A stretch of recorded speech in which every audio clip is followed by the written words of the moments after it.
আসসালামু আলাইকুম প্রিয় দর্শকবিন্দু। প্লে স্টোর সম্বন্ধে আমরা কম বেশি সবাই জানি।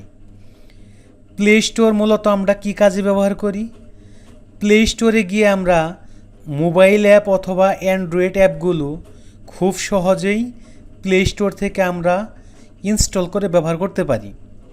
তো আমরা সাধারণত জানি যে প্লে স্টোরটা মূলত মোবাইল ফোনের জন্য, অর্থাৎ মোবাইল ফোনে একমাত্র প্লে স্টোর ইউজ করা যায়। কিন্তু আমাদের এই ধারণাটা কিন্তু ভুল। আপনি চাইলে কম্পিউটারেও প্লে স্টোর অ্যাড করে ইউজ করতে পারবেন। তো এই ভিডিও শেষে এই টপিকের উপরই খুব জরুরি এবং গুরুত্বপূর্ণ একটি পরামর্শ দিব। তো ভিডিওর শেষ পর্যন্ত কিন্তু আপনাদেরকে থাকতে হবে। তো আর কথা না বাড়িয়ে চলেন ভিডিওটি শুরু করি। তো আমরা যদি কম্পিউটারে প্লে স্টোর ব্যবহার করতে চাই তাহলে আমাদেরকে একটি ইমিউলেটর কিন্তু লাগবে। তো ইমিউলেটরটা মূলত হলো একটি অ্যান্ড্রয়েড অপারেটিং সিস্টেম। প্রথমে আমরা গুগল ক্রোম ব্রাউজারটা ওপেন করে দিব।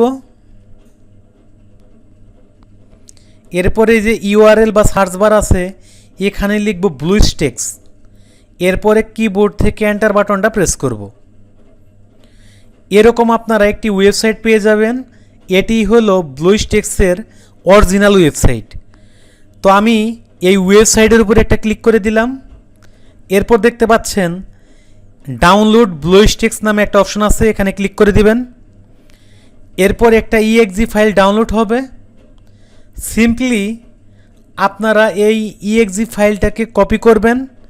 কপি করে আপনাদের কম্পিউটারের ডেস্কটপে এটাকে পেস্ট করে দেবেন।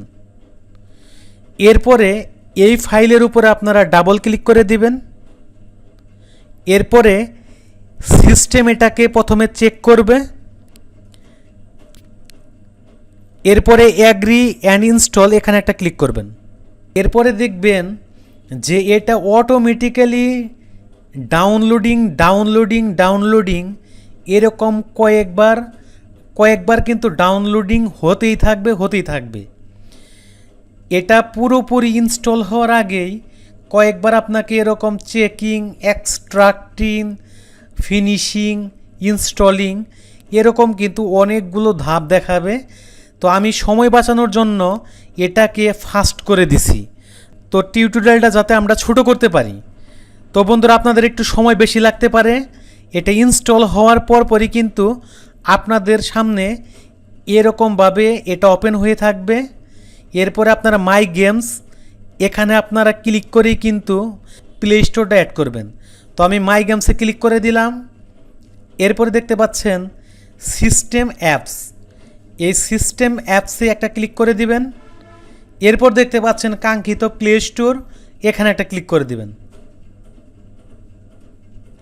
এরপরে সাইন ইনে ক্লিক করে দিবেন। এরপরে আপনার জিমেইলটা এখানে দিবেন। জিমেইলটা টাইপ করা হয়ে গেলে নেক্সট অপশনে একটা ক্লিক করে দিবেন।